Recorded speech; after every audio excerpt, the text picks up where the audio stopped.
حاشا الإله بأن تكيف ذاته فالكيف والتمثيل منتفيان والأصل أن الله ليس كمثله شيء تعالى الرب ذو الإحسان. الحمد لله الذي له الأسماء الحسنى وصفات العلى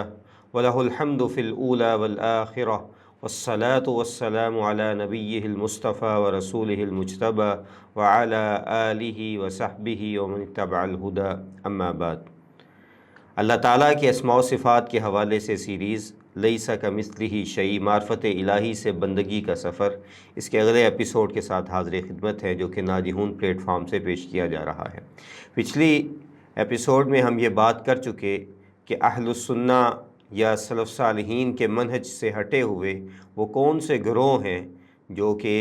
اسماء و صفات میں اس سیدھے رستے سے ہٹے ہوئے ہیں۔ تو ہم نے معتزلہ اور جہمیہ جو دو بڑے گروہ ہیں ان کے بارے میں بات کر لی۔ آج مزید دو گروہ یعنی کہ اشاعرہ اور ماتریدیہ جو کہ اہل التعطیل میں سے ہیں ان کا ذکر ہوگا۔ تو اشاعرہ، ان کا جو نام کی نسبت ہے یہ ان کے امام ابو الحسن العشری رحمہ اللہ کی طرف ہے، جن کی تاریخ وفات 324 ہجری ہے، یعنی کہ ان کا جو دور رہا ہے وہ 3 صدی ہجری اور 4 صدی ہجری کا پہلا قرن ان کا دور رہا ہے۔ ابو الحسن عشری جو ہیں ان کی والدہ نے معتزلی امام جس کا نام ابو علی الجبائی تھا، اس کے ساتھ جو ہے اپنے پہلے خاوند یعنی کہ ابو الحسن عشری کے والد کی وفات کے بعد نکاح کر لیا، اور اس طرح ابو الحسن عشری کی جو تربیت ہے دینی طور پہ وہ ابو علی الجبائی نے کی، اور انہوں نے اسے معتزلہ کا ایک بڑا امام بنایا، اور حتیٰ کہ اپنے ساتھ ان کو مناظروں کے لیے لے کے جایا کرتے جہاں پہ یہ معتزلہ کی طرف سے نمائندگی کیا کرتے تھے۔ اس کے بعد 40 سال تک یہ سلسلہ جاری رہا۔ اس دوران ابو علی الجبائی کے ساتھ ابو الحسن عشری کی کئی جو ہے وہ موضوعات پہ مناظرہ ہوا، حتیٰ کہ پھر تقدیر کے موضوع پہ جب وہ معتزلہ کے موقف پہ مطمئن نہ ہو سکے تو ابو الحسن عشری نے معتزلہ سے علیحدگی اختیار کر لی، لیکن اس کے بعد بھی وہ اہل السنہ کے منہج کو نہ اپنا سکے، بلکہ انہوں نے ایک درمیانی رستہ نکالا جسے کلامی طریقہ کہا جاتا ہے، کہ جس میں انہوں نے معتزلی اور اہل السنہ کے منہج کو جمع کرنے کی کوشش کی، اور کئی چیزوں میں وہ یہاں پہ بھی راہ راست سے ہٹ گئے، لیکن ان کی یہ فکر مقبول ہوئی اور بعد کے بہت سے لوگوں نے اس فکر کو جو ہے وہ اپنا لیا، اور ان میں کئی بڑے بڑے جو ہے وہ کبار قسم کے لوگ بھی شامل ہیں۔ ان کے نمایاں اگر ہم اعلام یا اشاعرہ کے بڑے بڑے جو ائمہ ہیں ان کی بات کریں تو ان میں سب سے بڑا نام باقلانی کا ہے جو 403 ہجری میں فوت ہوئے۔ ابو الاسحاق الاصفرائینی 418 ہجری میں ان کی وفات ہے۔ امام الحرمین جنہیں کہا جاتا ہے الجوینی جو 478 ہجری میں فوت ہوئے، اور غزالی جن کو یہ حجت الاسلام کہتے ہیں 505 ہجری کی وفات ہے۔ فخر الدین رازی جن کے خلاف شیخ الاسلام ابن تیمیہ رحمہ اللہ نے بہت زیادہ لکھا ہے، اور اس کی وجہ بھی یہی ہے کہ انہوں نے ایک دوبارہ سے تجدید دی۔ 606 ہجری کی وفات ہے۔ بیضاوی 685 ہجری کی وفات ہے۔ الایجی جو متاخرین میں سے ہیں 756 ہجری کی وفات ہے۔ سنوسی 895 ہجری کی وفات ہے، اور اس کے علاوہ بھی بہت سے ان کے ایسے ائمہ ہیں جو کہ عشری مکتبہ فکر سے جو ہے وہ منسلک رہے۔ یہ ان ائمہ کا ذکر کیا ہے جن کی فکر بہت گہری رہی اور جن کی وجہ سے یہ مذہب بہت زیادہ پھیلا۔ تو اس کے بعد اگر ان کے عقائد پہ بات کی جائے تو جیسا کہ ہم بات کر چکے کہ ابو الحسن عشری پہلے معتزلی تھے اور معتزلہ کے موقف کو پیش کرنے والوں میں سے تھے، اور کیونکہ وہ خاص کر کے کسی اہل السنہ امام کے شاگرد یا ان کے ساتھ ان کی ملازمت نہیں رہی بلکہ انہوں نے اپنے علم کی بنیاد پہ ہی رجوع کیا، اس لیے ان کا رجوع مکمل طور پہ اہل السنہ کے منہج پہ نہ ہو سکا۔ تو ان کے اگر نظریات دیکھے جائیں تو عقائد میں ان کا اصول یہ ہے کہ عقل کو نقل پر ترجیح دی جائے گی، یعنی کہ اگر کوئی نص آپ کو سمجھ نہیں آ رہی اور آپ کی عقل کہتی ہے کہ اس کا مطلب یہ ہونا چاہیے تو آپ عقل کو ترجیح دیں گے، نہ کہ آثار کو، صحابہ کرام کے اقوال کو، نبی کریم صلی اللہ علیہ وسلم کی سنت کو، بلکہ آپ جو ہے وہ اپنی عقل کو ترجیح دیں گے۔ اور پھر جہاں پہ تعارض نظر آئے وہاں پہ تعویل یا تفویض کرتے ہیں، یعنی اشاعرہ کا یہ جو ہے بنیادی موقف ہے۔ اور اسی طرح صفات خبریہ جیسے اللہ کا ید ہونا، ضحک یا اس طرح کی باقی جو اللہ کی صفات ہیں ان کی یہ تعویل یا تفویض کرتے ہیں۔ مثال کے طور پہ استوا کا معنی یہ کیا کرتے ہیں، استولا یعنی کہ غلبہ حاصل کیا، اور کہتے ہیں کہ قرآن جو ہے اللہ تعالیٰ کا کلام ہے لیکن یہ کلام نفسی ہے، یہ حقیقی کلام نہیں ہے جو صوت اور حرف کے ساتھ ہوتا ہے، بلکہ یہ بلا صوت اور حرف ہے۔ اور پھر اس کے بعد اسی طرح ایمان کے بارے میں کہتے ہیں کہ ایمان جو ہے وہ تصدیق بالقلب ہے، اور عمل جو ہے ایمان کا جز نہیں ہے، یہ اس کو جو ہے وہ فضیلت تو دیتا ہے لیکن اصل میں یہ اس کا جز نہیں ہے۔ جبکہ اہل سنہ کا موقف کیا ہے کہ ایمان کا محل جو ہے وہ قلب ہے، اور اس کی طرح اس کا قول جو ہے زبان سے ہے، اور اس کو تصدیق جو ہے وہ اعمال کے ساتھ ہوتی ہے۔ اشاعرہ کا انحراف جو باب اسماء و صفات میں جو اصل ہمارا موضوع ہے وہ کیا ہے کہ صفات خبریہ کا یہ انکار کرتے ہیں یا اس میں تعویل کرتے ہیں، اور صرف 7 صفات عقلیہ کو یہ لوگ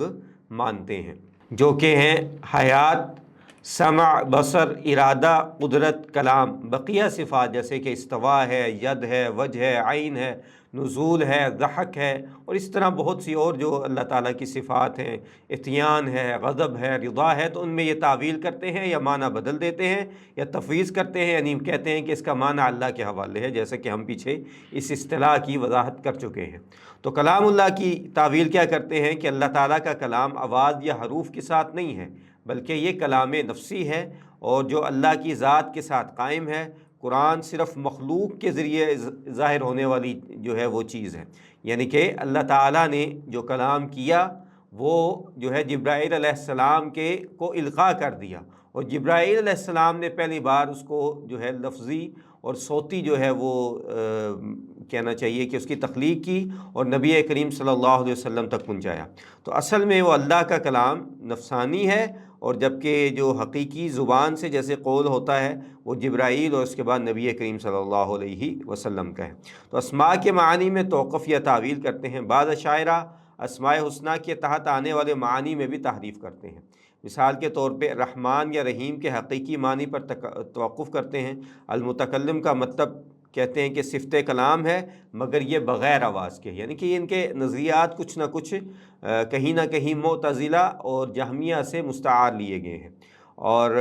پھر اسی طرح باقی ان کے نظریات ہیں۔ اور دوسرا جو فرقہ جو اس سے بہت قریب ہے اور ان سے ملتا جلتا ہے وہ ماتریدیہ ہے۔ اور ماتریدیہ جو ہے آپ یوں سمجھ لیں کہ اشاعرہ اور ماتریدیہ جو ہیں، ماتریدیہ کا اثر جو ہے وہ غیر عرب علاقوں میں زیادہ رہا، یعنی کہ یہ فارسی علاقہ، بر صغیر، ترکی وغیرہ، یہاں پہ ماتریدیہ کا اثر زیادہ رہا، جبکہ اشاعرہ جو ہیں یہ عرب جہاں پہ زبان بولی جاتی ہے ادھر اس کا اثر زیادہ رہا۔ ان کے جو امام ہیں وہ ابو منصور محمد بن محمود الماتریدی السمرقندی، اور ماتریدیہ جو ہے یہ ان کا علاقہ تھا، یہ سمرقند ماروہ نہر علاقے میں پیدا ہوئے، اور ان کی وفات 333 ہجری کی ہے، یعنی کہ ابو الحسن عشری، اور یہ ایک زمانے میں تقریباً فوت ہوئے ہیں۔ اور یہ اپنے علاقے کے بڑے جو حنفی علماء فقہی طور پہ جو بڑے مضبوط تھے اور متکلمین جو تھے ان سے انہوں نے علم حاصل کیا، اور خود پھر ان کا بھی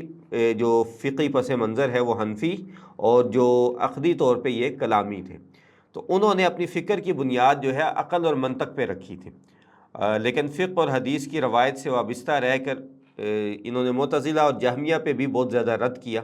اور اسی طرح فلاسفہ وغیرہ پہ بھی۔ اور ان کے جو نظریات ہیں اس پہ اگر بات کی جائے تو صفات الہی میں ماتریدیہ صفات کو ثابت کرتے ہیں لیکن ان کی تعویل کرتے ہیں، خاص طور پہ متشابہات میں۔ ایمان ان کے نزدیک بھی دل کی تصدیق ہے، قول اور عمل اس کے کمال کا حصہ ہے، یعنی کہ قول اور عمل کو یہ کہتے ہیں یہ اس کو کمال دیتے ہیں، اس کے جز نہیں ہے۔ اور قدر و جبر میں جیسا کہ اشاعرہ میں ابو الحسن عشری کا معتزلہ سے تقدیر کے مسئلے میں ہی اختلاف ہوا، تو یہاں پہ یہ بھی جو ہے انہوں نے جبر اور قدر کے درمیان ایک اختیار کسب کا نظریہ اپنایا جو اشاعرہ سے قریب ہے لیکن مختلف ہے، جو اب یہاں پہ محل نہیں ہے کس کی زیادہ وضاحت کی جائے، کیونکہ ہمارا زیادہ موضوع جو ہے اسماء و صفات کے۔ عقل و نقل میں عقل کو نقل پہ تو جو ہے یہ بھی ترجیح دیتے ہیں، اور عقائد میں عقل کو بنیاد سمجھتے ہیں۔ رؤیت باری تعالیٰ، آخرت میں اللہ کے دیدار کو مانتے ہیں مگر بلا کیف۔ خبر واحد کا دونوں یہ اصلاً انکار کرتے ہیں، ٹھیک ہے، اور کبائر جو گنہگار ہوں ان کو یہ ایمان سے خارج نہیں سمجھتے ہیں، نہ اسے جہنم میں ہمیشہ کی سزا کا جو ہے وہ سزاوار سمجھتے ہیں۔ تو ان کے اگر ائمہ کی بات کی جائے تو ان میں جو ہے ابو المعین النصفی 508 ہجری کے، جو ان کے جو بنیادی متن ہے تبصرۃ الادلہ، اس کا جو ہے وہ لکھنے والے تھے۔ اس کے بعد پھر جو ہے جنہوں نے اس کی جو ہے وہ شرح کی قائد نصفیہ کی، وہ ابو حفص نجم الدین عمر بن محمد ہیں 537 ہجری۔ اور پھر اس کے بعد جو ہے ان کے دیکھا جائے تو ابو الیسر البزودی، یہ 493 ہجری ہے، اور تفتزانی ہے 792 ہجری، اور پھر جو ہے وہ علاء الدین البخاری 841 ہجری، اور بھی اس کے علاوہ ان کے ائمہ۔ اگر موجودہ دور میں کہا جائے تو ہمارے بر صغیر کے جو لوگ جو ہیں وہ دیوبند اور بریلوی مکتبہ فکر سے جڑے ہیں، وہ اصل میں جو ہیں وہ ماتریدیہ ہی ہیں۔ تو پھر اس کے بعد اگر ان کے عقائد میں فرق دیکھا جائے تو اشاعرہ 7 صفات عقلیہ کو تسلیم کرتے ہیں، یعنی حیات، سمع، بصر، علم، قدرت، ارادہ، کلام، اور دیگر جو صفات ہیں جیسے استوا، نزول، ید کی یا تو تعویل کرتے ہیں یا تفویض۔ اور ماتریدیہ جو ہیں یہ اس کے ساتھ صفت تکوین جو ہے اس کو بھی مانتے ہیں، یعنی کہ اللہ کی صفت کون جو ہے، یعنی کہ پیدا کرنا، اللہ کا کن کہنا، اس کو بھی یہ مانتے ہیں اور صفت قدیمہ مانتے ہیں۔ اور بعض صفات خبریہ میں یہ اشاعرہ کے مقابلے میں تعویل کم کرتے ہیں اور بعض میں توقف کرتے ہیں۔ صفات خبریہ جو ہم پہلے بھی بات کر کے ید، وجہ، عین، استوا، نزول وغیرہ، اشاعرہ ان کی تعویل کرتے ہیں، اور بعض اشاعرہ اب تفویض بھی کرتے ہیں جو متاخرین ہیں، اور ماتریدیہ جو ہیں وہ تعویل کرتے ہیں اور بعض میں معنی کو موقوف کر دیتے ہیں۔ تفویض ان میں نسبتاً اشاعرہ کے مقابلے میں کم ہے، تعویل البتہ جو ہے ان میں زیادہ ہے۔ اور صفت کلام جو ہے اس میں اشاعرہ کہتے ہیں کہ اللہ کا کلام کلام نفسی ہے، یعنی بے آواز اور بے حرف ہے، اور قرآن کو اللہ کا ازلی اور ابدی معنوی کلام مانتے ہیں، مگر تلفظ کو مخلوق کہتے ہیں۔ ماتریدیہ اس کے مقابلے میں کلام نفسی کے قائل ہیں، مگر بعض لفظی اظہار کو بھی صفت کے طور پہ جزوی طور پر مانتے ہیں، اور اس مسئلے میں بھی یہ اشاعرہ کے مقابلے میں معتدل ہیں۔ اور اسماء الحسنہ میں اوورآل یہ اشاعرہ جو ہے وہ اسماء کو توقیفی مانتے ہیں، مگر ان کے معنی اور صفات کے اسبات میں توقف یا تعویل کرتے ہیں، جبکہ ماتریدیہ کئی اسماء کے ظاہری معنی کو حقیقی مانتے ہیں، خصوصاً جہاں عقل کے خلاف نہ ہو۔ اور صفات فعل جو ہیں رضا، غضب، ہنسی، اشاعرہ اکثر صفات فعل کا انکار کرتے ہیں، کہتے ہیں یہ مخلوق کا عمل ہے اور اللہ کی صفت نہیں ہے۔ ماتریدیہ اس کے مقابلے میں صفات فعل تکوین کو قدیم اور مستقل صفت مانتے ہیں اور دوسرے افعال کی نسبت زیادہ تعویل اور توقف کا جو ہے میلان رکھتے ہیں۔ اور ان کے بارے میں اگر ائمہ کے کلام دیکھا جائے تو شیخ الاسلام ابن تیمیہ رحمہ اللہ کہتے ہیں کہ الاشعریۃ یثبتون بعض الصفات دون بعض ویثبتون سبعا من الصفات ویولون ما سواها وهذا التحریف الذی انکرہ السلف، کہ تلبیس جہمیہ، بیان تلبیس جہمیہ جو شیخ الاسلام کی کتاب ہے اس میں کہتے ہیں کہ اشاعرہ کا کیا ہے کہ بعض صفات کو مانتے ہیں، بعض کو نہیں مانتے، اور صرف 7 صفات کو ثابت کرتے ہیں اور باقی کی تعویل کرتے ہیں، اور یہی تحریف ہے جس کا سلف نے رد کیا ہے۔ اور پھر اسی طرح دوسری جگہ پہ شیخ الاسلام کہتے ہیں در التعارض العقل والنقل میں کہ فالاشاعرہ اقرب الی اہل السنہ من المعتزلہ ولکن عندہم تحریف و تعطیل فی باب الصفات، کہ بلا شبہ اس میں کوئی شک نہیں ہے کہ اشاعرہ، یا پھر اگر ہم اپنے ماحول میں ماتریدیہ کو بھی ایڈ کر لیں تو یہ جو ہے وہ باقیوں کی نسبت، معتزلہ جہمیہ کی نسبت اہل السنہ کے زیادہ قریب ہیں، لیکن صفات کے باب میں ان میں بھی تحریف اور تعطیل پائی جاتی ہے۔ اور شیخ الاسلام کی شاگرد رشید ابن القیم رحمہ اللہ کیا کہتے ہیں کہ والاشاعرہ اصحاب التعویل و تحریف للنصوص یثبتون بعضا وینفون بعضا ویجعلون ذلك هو طریقۃ السلف وهو فی الحقیقت خلاف طریقتہم۔